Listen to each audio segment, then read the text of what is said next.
This is just little tidbits, it's only two of them, from the other hit attempts that they had tried, in which I guess I ended up either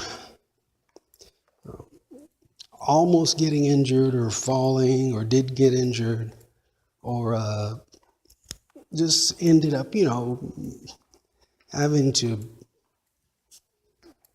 either hide or be in the most just ridiculous predicaments that I never ever in my life thought I would ever have to be in. And keep in mind, the only thing I have done at this point is, let's see, I don't know. Oh yeah, they had committed grand larceny against my family and I. Not to mention, like I said, repeated crimes against myself, against me, myself. But anyway, just real quick, one of the strange ones, of course, like falling down a 12-foot ravine, while being chased into a 5-foot straight drop of 5 feet of water during a 50-degree night, because it was freaking cold. When you get drenched like that, forgive my language, I'm sorry. Like that wasn't enough. I had found myself, there was another instance where, I had kind of, just like I think it was the fourth hit attempt I think I describe on these segments here.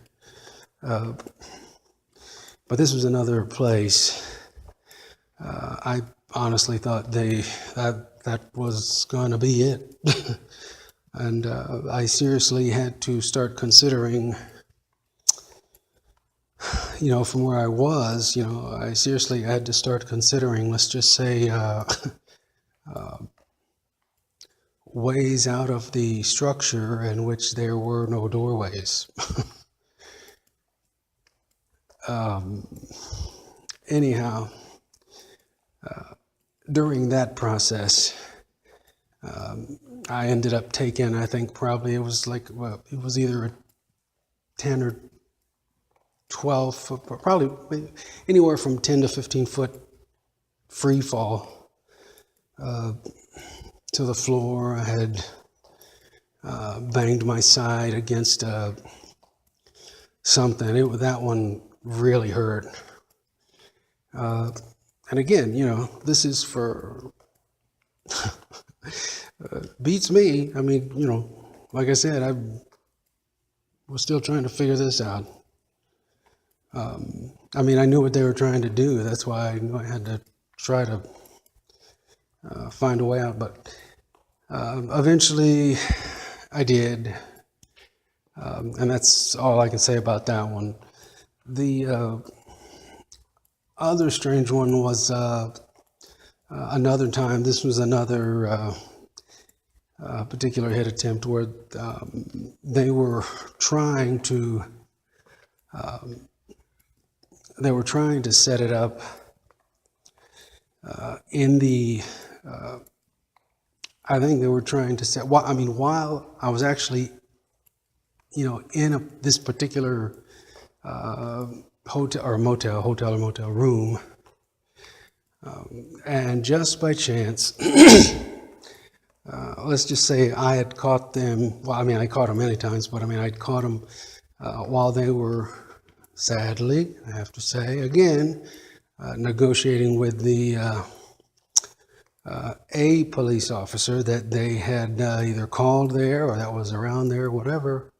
I'm thinking they probably called them because it was very obvious what had happened at that point.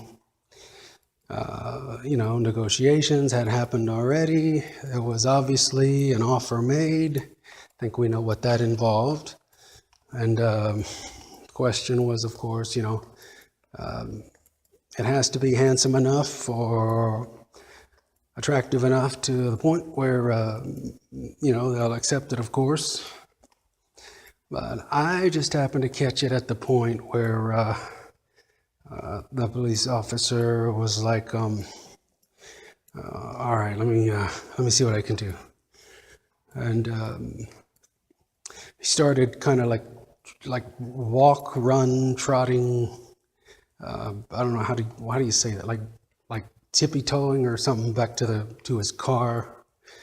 Maybe he told him he was going to go on break or something. I don't know. All I know is when I saw that, I knew I had literally. And again, see, people, this is where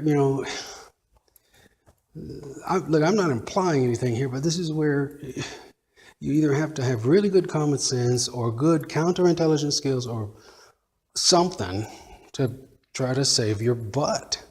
Forgive me. Again, I'm sorry, but so I knew I had literally maybe no more than 2 to 3 minutes before something was going to go down. So I, let's just say at that point I did something. And I can't really say what right now because it's still kind of sensitive, but let's just say I could see them. I mean, and apparently they couldn't see me because they were like burning rubber all over the place. Because if they knew where I was, I mean, they would have come right to me. But I did something, and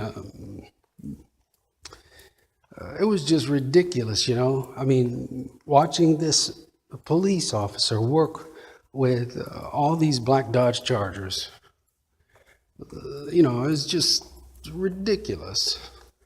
And they would, and I actually had heard one of them say, he's not in the room, he's not in the room, he's not in the room. Another one had said something to the effect like, all right, I'm gonna go check around back or something like that. I mean, you could hear and see, all this going down, and you're like, what in the hell? I'm sorry, but I mean, let's see, on this particular day, up to this point, the only thing I had done was check into the motel. I mean, I knew what they were trying to do. I knew what they were up to. But it was just nuts, this is all of this, and it's still ongoing, it's just stupid. But this is,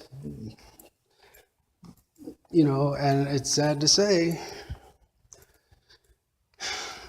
these are the beings that, and I'm just going to say it clearly, masquerade as some type of, and don't ask me what type, because I have no idea what type of authority. Because it sure as heck is not the ones that are supposed to be working for you and I. But anyhow, and there's just one more thing I want to mention too. And this was the point I knew how serious it was. I was actually, I may do a segment alone on this particular individual, but this was maybe my one time, maybe, who knows. Every once in a while I've heard maybe you may meet one or two, but that are actually, their heart's in the right place, but unfortunately have the unfortunate job of working for them. And I have to say, on one of the other attempts, he was responsible for, or I want to say, no, I want to say, I kind of almost want to say that, well, actually there was, I take that back. There was one lady and there was a guy, and they were both kind of in the same place, and they were both really actually kinder than they should have been. But I think it was I'm not sure which one it was, but they were responsible for pretty much saving me that night. Not only that, it was a temporary, at least for a little bit, because I noticed, you can tell when the pressure's kind of like all but gone away, there's remnants, but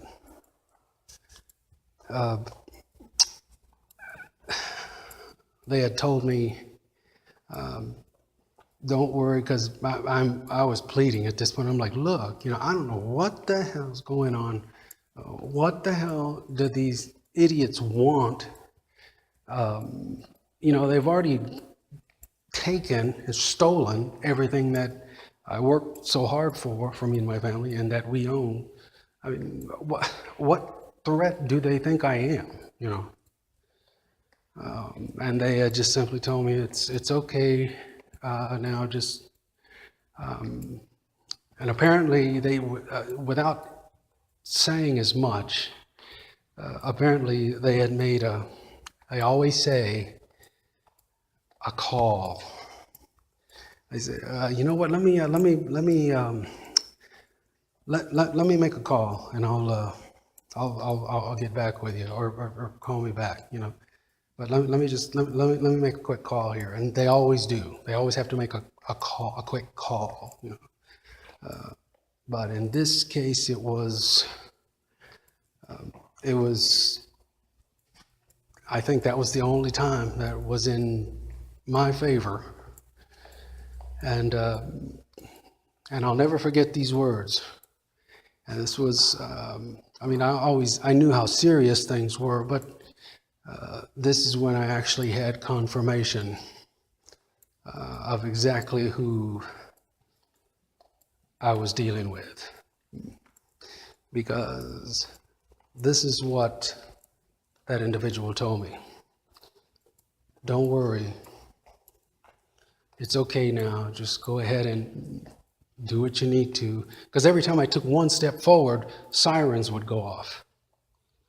Whenever I stepped outside a particular building, or one foot hit the street or the sidewalk or whatever, to try to get back to wherever I was at the moment, all of a sudden sirens would go off. And that was like 8 different times, all in the same night, within about, I don't know, a half hour.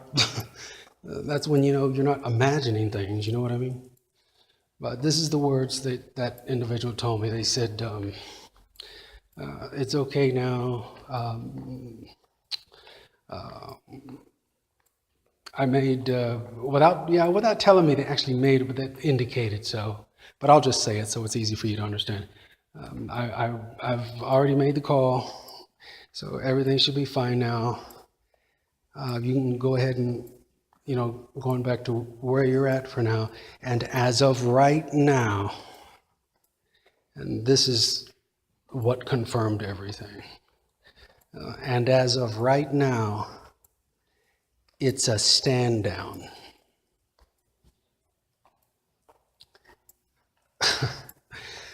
And of course, I'm like, wow, well, gee, thanks.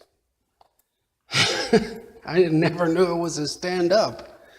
But, and actually, that's nothing to joke about. But definitely if you were in my place that night. But, I'll just leave it at that, because just use your common sense, people. Who uses language, military language, like, as of right now, it's a stand down. It's okay. Okay? It's just something for you to think about.